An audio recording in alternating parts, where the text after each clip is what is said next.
438. 438.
like to say it's good to be back into God's house tonight. I appreciate the opportunity to stand. I ask each and every one of you to let's remember our pastor. Let's remember him as him and his wife as they're getting some rest. Pray that the Lord will strengthen them. Lord will give them the rest that they need for these couple of days. I asked you to pray for me for a few minutes. Heard a man say one time, our words, we might not have a lot of words, but our words might be few tonight, but I pray that even though our words are few, that God's words will be many tonight. I pray that the Lord's word would find its place in someone's heart here tonight. I had a couple thoughts. The Lord's just been the Lord just been doing my heart, dealing with my mind a little bit, and I thought about God and the God we serve. I'm thankful. I heard there's a song that y'all might have heard. It talks about how us as a child of God, we're the only thing that Jesus Christ ever bought. You know, He borrowed a lot of things when He was in this life. He borrowed a lot of things when He walked on this earth. But I'm thankful that us who are a child of His, us that have been saved by His marvelous grace, we're the only person that He ever bought. And I'm thankful for that tonight. I'm thankful to be a child of God. I thought about the Lord, and I love the Lord tonight. A lot of times we might not love the circumstance that we're in. A lot of times we might not love the situation. A lot of times we might not love where we're at in this life. But I love the Lord. I'm thankful that even though our circumstances may change, even though our situations may change in this life, whether we like it or not, I'm thankful that God, He never changes. I'm thankful that God stays the same. I'm thankful tonight that, we might not ever, He talks about over there in the Old Testament, we might not ever experience a lot of roses in this life. We might not ever experience the rose of Sharon a lot of times, but I'm thankful that even though we might not experience the roses of this life a lot of times, I'm thankful for that lily of the valley. I'm thankful tonight that in our driest place in our life, in the place that the most desolate places we might find ourselves in this life, I'm thankful there's one that's still there. I'm thankful for that lily of the valley. I'm thankful that Jesus Christ, the God that you and I serve, our Heavenly Father, He's the same on the mountain and He's the same in the valley. I thought about over there in the book of Kings.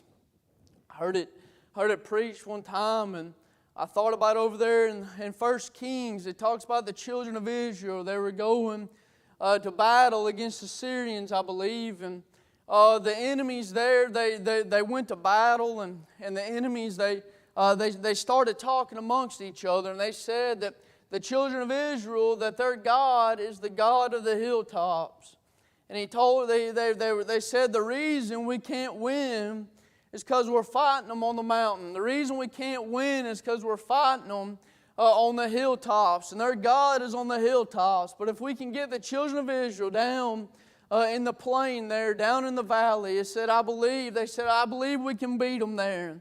They said, because their God is just the God of the hilltops, but He's not the God of the valleys. And He said that there was a messenger sent to the children of Israel there in 1 Kings, and it said that He told them there, told the children of Israel, said, I'm paraphrasing, He said, look, He said the enemy said that God was just, this is God telling them, He said that the enemy said that that I'm only the God of the hilltops and I'm not the God of the valleys. But He said, I'm about to show them here in a little while. I'm about to show them who I am. And I'm about to show them, your enemies, that I'm not only the God of the hilltops, but I'm also the God of the valleys. I'm thankful tonight that the God that you and I serve never changes. I'm thankful that the God that you and I serve stays the same. He's a constant God. There's nothing varying. There's nothing, He doesn't waver. He doesn't change in this life. But I'm thankful tonight. We might not ever experience a lot of roses, but I'm thankful tonight for the lily of the valley. I ask you tonight, if you have your Bibles, go to Psalms 143. And I'm going to go as far as the Lord would have us to go. But I thought about God, and I thought about here, and the Lord took us to this psalm, and I thought, Lord, I said, why are we, Lord, why this scripture? And I thought about here, this is a psalm of David. We find David here praying to God, and I can only picture in my mind, as I was reading this, maybe the situation David was in, maybe the place David was in, maybe the condition of David's heart, I can only picture in my mind David here, maybe in his prayer closet, maybe in a place there's just him and the Lord here.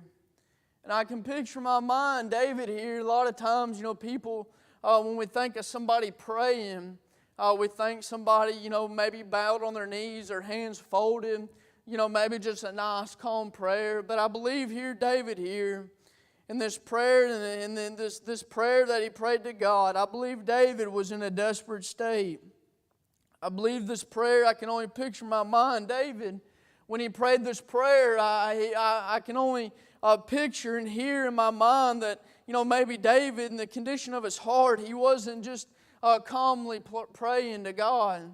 I believe he was desperate. I believe that he was, it said at one place that his spirit overwhelmed within him.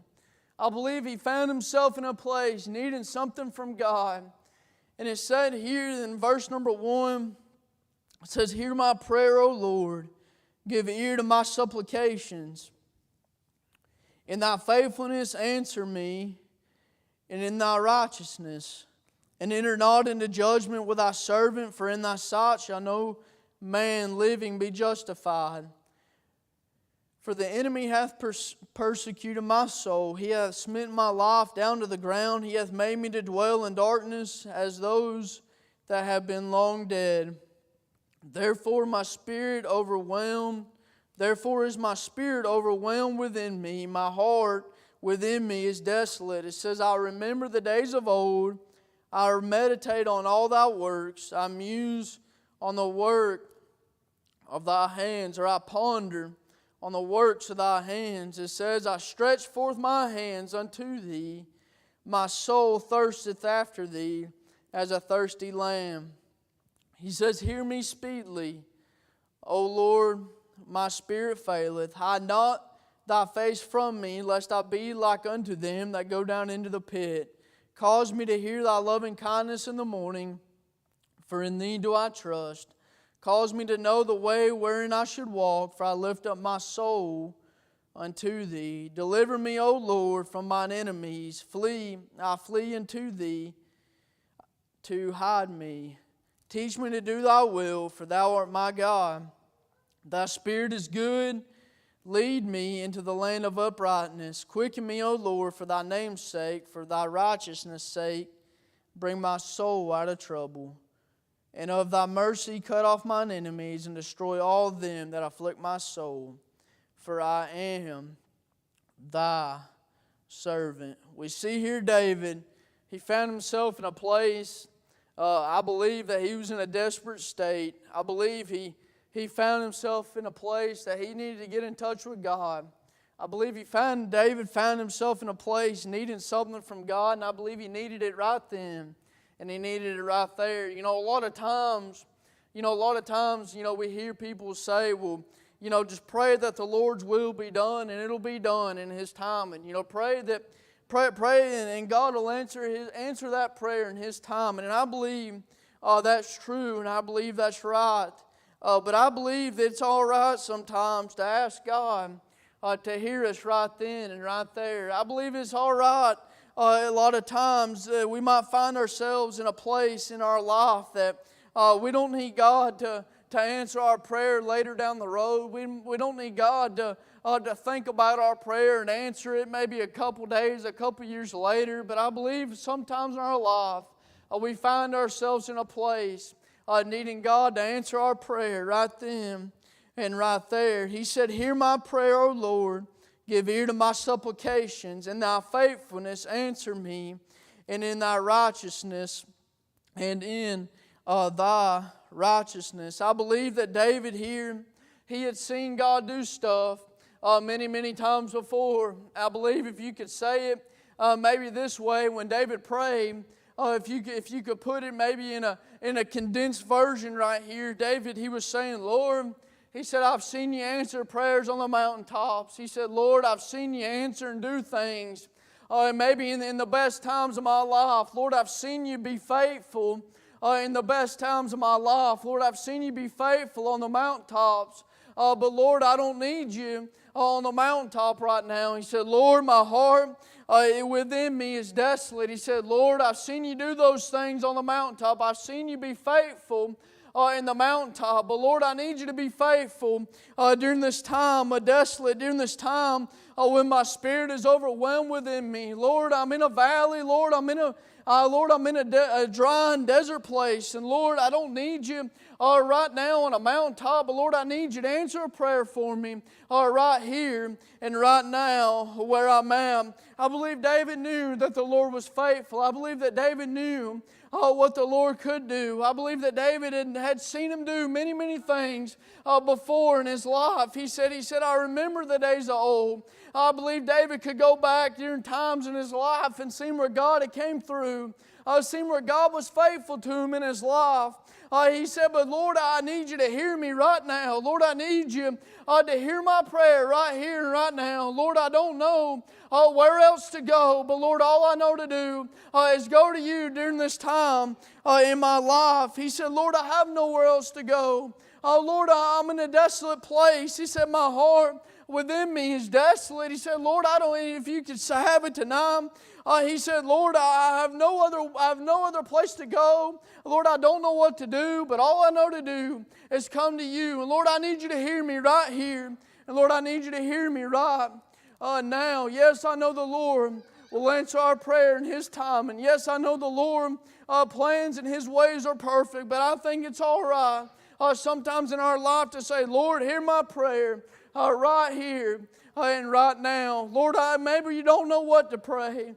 Maybe you don't know what to say. Maybe you don't know what to do. And you say, "Lord, I don't know the words to pray. But God, even though I don't have the words, Lord, hear my heart and hear the prayers of my heart tonight." He said, "I remember the days of old, and I meditate on thy works." He said, "And I muse on the works of thy hands." He said, "I stretch forth my hands unto thee. My soul thirsteth after thee as a thirsty land." I believe David here, I can only picture my mind. David there, maybe he was in his prayer closet. Maybe he was at maybe the window of his bedroom. Maybe he was like Daniel. Maybe he opened up his windows when he prayed. I don't know what his prayer life was like. But I believe I can only picture my mind as David was desperate. This time in his life, needed something from God that only God could do for him. I believe he got down with his hands raised high. Maybe he even had his fist up. Maybe even had his fist to the air. You say, "Well, was he mad? Was he upset?" I don't know. Maybe he was. Maybe he got into a place so much. Maybe he got into a place in his life where he was a little upset with the circumstances. Yeah, he was upset with what was going on around him. But he said, God, he wasn't. Maybe he wasn't calm during that prayer. Maybe he wasn't. Maybe he wasn't quiet. Maybe he wasn't calm. But he knew that the only way that God was going to hear him is maybe if he lifted up his hands toward heaven. Maybe lifted up his head toward the sky and said, "God, hear my prayer. God, I need you right here. And Lord, I need you right now. God, I need you to hear me. Not only did he want him to hear him right then and right there, but he wanted to hear him pretty quick. He wanted to do it pretty fast. A lot of times I believe that God's ways are perfect. And I believe if people will say, we'll just pray that the Lord's will be done. Pray that He'll answer that prayer in His timing. And I believe that, but I believe it's okay to be like David right here and say, Lord, I got a prayer. And Lord, I mean business with you right here and right now. Oh, Lord, I want to get down to business with you in this place that I'm in. Oh, Lord, I don't want to stay where I'm at. Lord, I want to get out. Oh, Lord, I know you're faithful to deliver me. Lord, I know you're faithful to come through time and time again as you have before. But God, hear my prayer and hear it right now. God, do something for me right now that only you can do. I believe God, there he was ready. I believe God had a listening ear toward David. But God was waiting on David. I believe you say, what does that mean? I believe that God, He can do anything that He wants to. Yes, I believe that. But I believe that sometimes maybe God's waiting up there to answer a prayer. But maybe we got to get down to business a little bit. Maybe we got to raise our hands, ball up our fists a little bit, raise our eyes to the sky and say, God, hear me and hear me right now. God, answer my prayer right now. I'm thankful that the God we serve, He doesn't change depending on the circumstance. He doesn't change. He doesn't answer our prayers depending on the circumstance. He doesn't answer our prayers depending on where we find ourselves. But I'm thankful that the God we serve will answer our prayers when we're on the mountaintop, and He'll answer our prayers when we're down in the valley. He said over there in the book of Psalms, it says that the righteous cry, and the Lord heareth and delivereth them out of their troubles. The Lord is nigh unto them that are of a broken heart. You say, well, where's God at? I believe He's right there with you. I believe He didn't leave the old 3 Hebrew boys there in the fire all by themselves. I believe He didn't stand off to the side and watch them and say, I want to see what you do now. I believe He didn't stand off to the side and say, all right, you're on your own. Go for it. See what you can do by yourself. But I believe He got right there with them. He was right there with them in their broken state, in the state of the fire that they were in. It said here that the Lord is nigh unto them that are of a broken heart. Do you have a broken heart tonight? Is your heart broken by the circumstances of the situation that you're in? But can I tell you that the God that is with us during the most joyous and happiest times of our life is the God that's still nigh to us when our hearts are broken and shattered into pieces. It said, and saveth such as to be of a contrite spirit. Many are the afflictions of the righteous, but the Lord delivereth him out of them all. Seems like a lot of times the valley sometimes gets longer and longer. Seems like it gets wider and wider. But I believe that in God's time, and I believe that in His due season, that He'll see us out of the valley. David remembered the works of old. I thought about over there in the 107th Psalm. Talked about the seamen there. Talked about the men on the sea. Talked about the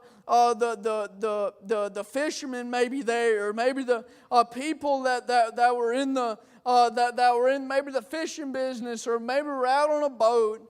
And it said they that go down into the sea and ships that do business in the great waters. These see the works of the Lord and His wonders in the deep.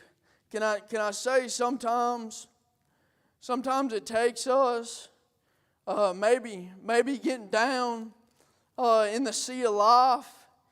Maybe it takes sometimes maybe it takes some storms in our life. Maybe it takes some the waves getting high and the waters rising for us to see how great God is.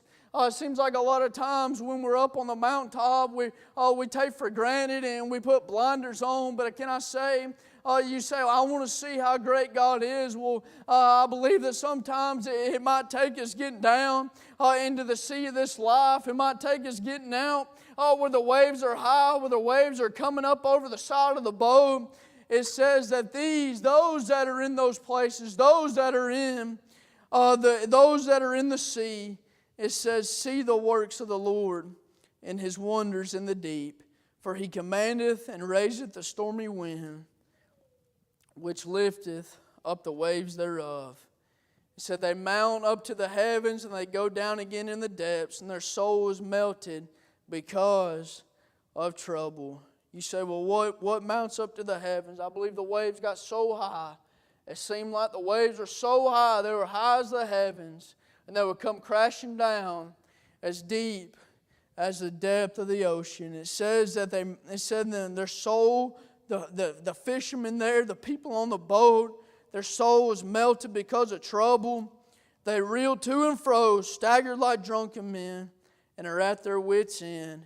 It says, then they cry unto the Lord in their trouble, and He bringeth them out of their distresses. He maketh the storm a calm, so that the waves thereof are still. I believe David here in the 143rd Psalm, I believe he found himself at his wits' end. I believe he found himself saying, God, I don't know where else to go. I don't know who else to turn to. Nobody else can help me. Nobody else can do anything for me. Nobody else can help me where I'm at. Lord, I'm at my wits' end, and Lord, I need You, and I need You right now. And it says that when they cry unto the Lord in their trouble, He bringeth them out of their distresses. He maketh the storm a calm, so that the waves thereof are still.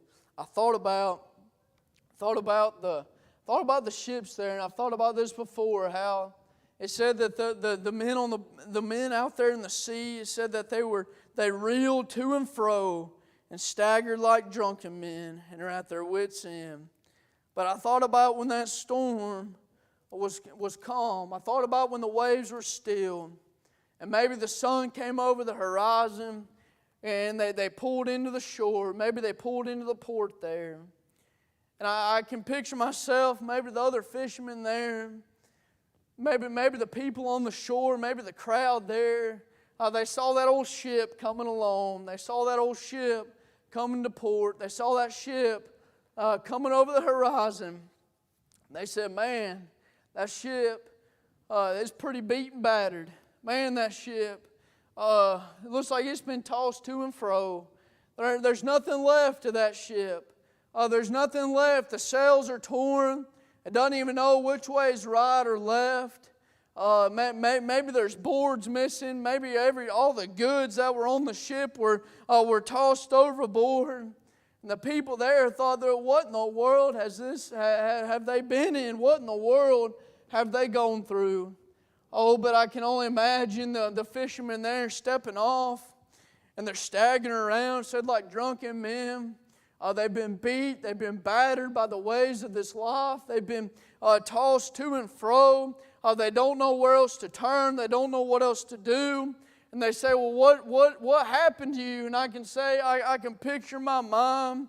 And I'm thankful, and I can picture my mom. Maybe the fishermen there saying, how about y'all gather around?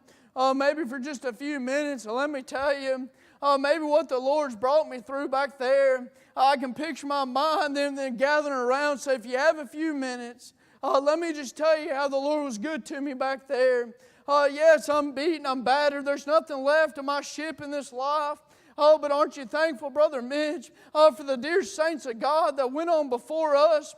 There's been people in my life that have been beaten, battered, maybe in this whole life that have been tossed to and fro. It seemed like when the waves were up to their neck, it seems like when the waves were crashing down on them, they didn't know everything good in their life was tossed overboard. Everything that they had, that they thought that they needed, they didn't have no more. But aren't you thankful?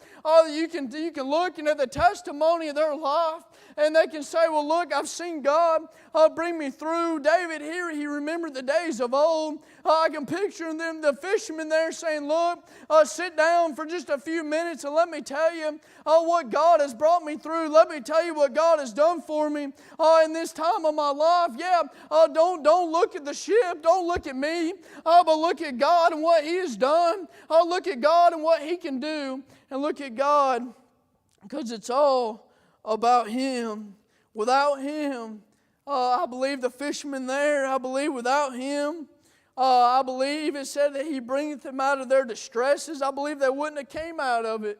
without God. But aren't you thankful they found that anchor in Jesus Christ? Maybe they threw it overboard, and when the waves tossed them to and fro, that the anchor that we have in this old life in Jesus Christ, aren't you thankful that anchor will keep us steady when the waves come crashing down, when we're beat, when we're battered in this life? Aren't you thankful for the anchor and the captain of our ship in Jesus Christ? David here, he said, Lord, hear me speedily. Lord, hear me right now. He says, cause me to hear thy loving kindness in the morning, for in thee do I trust. Cause me to know the way wherein I should walk, for I lift up my soul unto thee. I believe David here, he didn't even know which way to go. He didn't even know where to go. He found himself in a place that he needed God, and he needed Him right then and right there. I'm thankful that God, yes, He'll be there for us. Yes, He'll be there for us tomorrow. Yes, He'll be there for us later down the road. But you might find yourself tonight needing God right here and right now. You might find yourself saying, God, Lord, I'm thirsty. As David said, Lord, I'm thirsty. I stretch forth my hands unto Thee. It says, my soul thirsteth after Thee as a thirsty land. I believe David balled his fist up. Maybe David was a little angry. Maybe David was a little desperate during this time. Maybe David's voice got a little louder when he prayed. Maybe David's voice carried maybe a little bit when he prayed to God. Maybe when he prayed, it didn't seem like a very calm and peaceful prayer. But can I tell you, that's okay. David found himself in a place. All he knew is that he needed God, and he needed Him right then and there. And I believe David thought maybe in his heart and in his mind, unless his voice got a little loud, maybe unless his voice got carried a little bit, or maybe he balled his fist up, he reached his hands toward God. He said, if I don't do this, I don't think God is going to hear me. He was in a desperate place for God to hear him. And he said here, no, cause me to know wherein I should walk, for I lift up my soul unto Thee. I thought about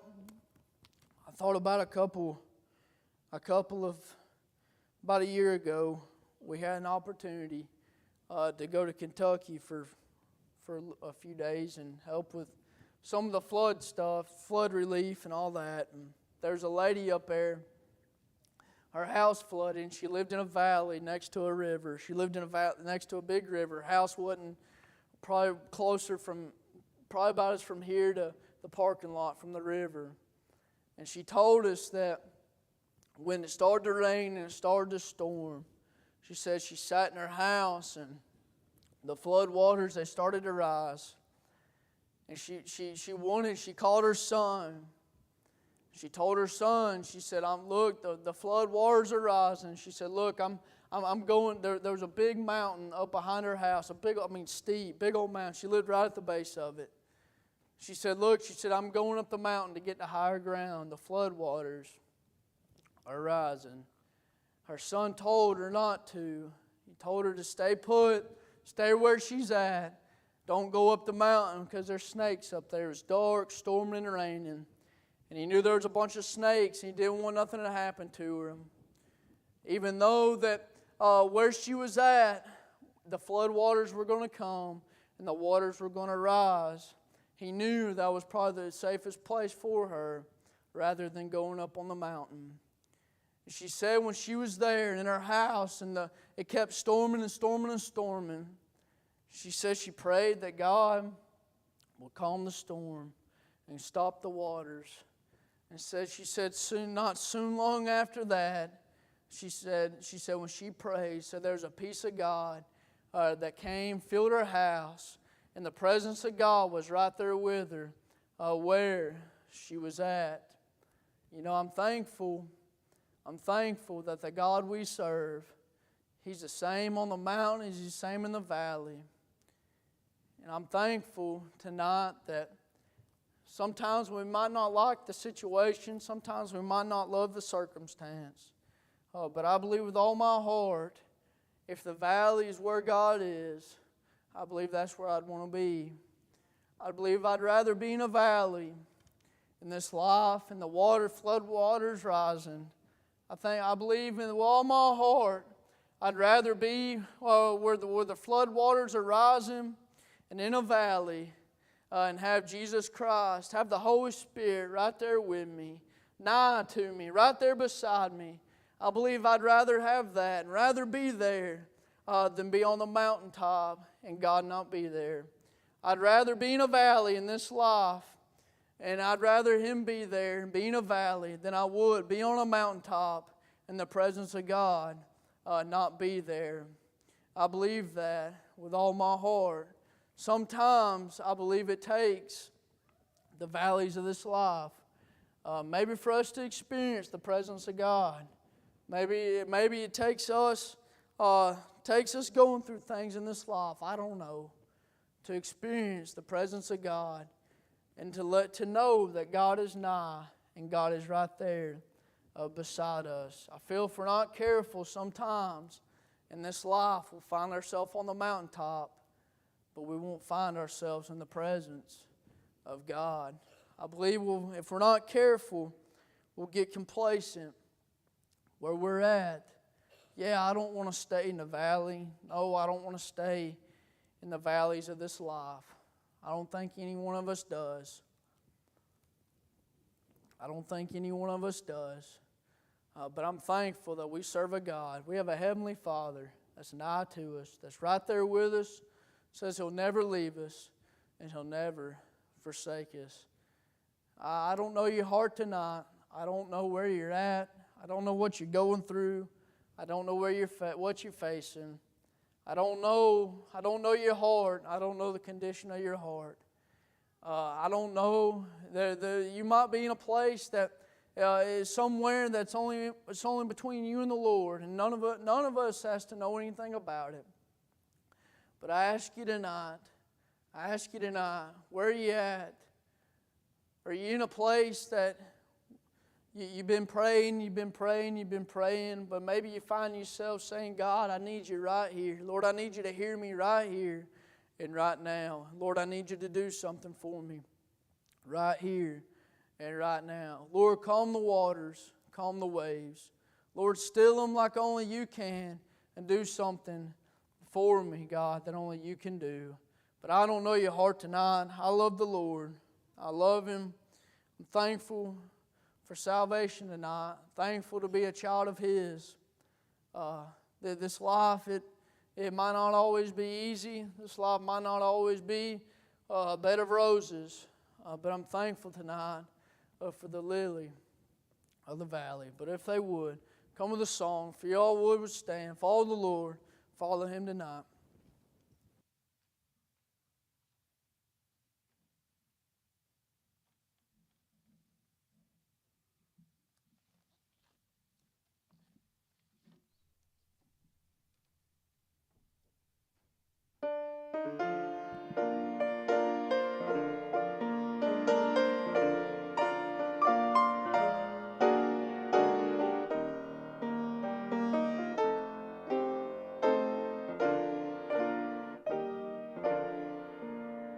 The Lord is not too busy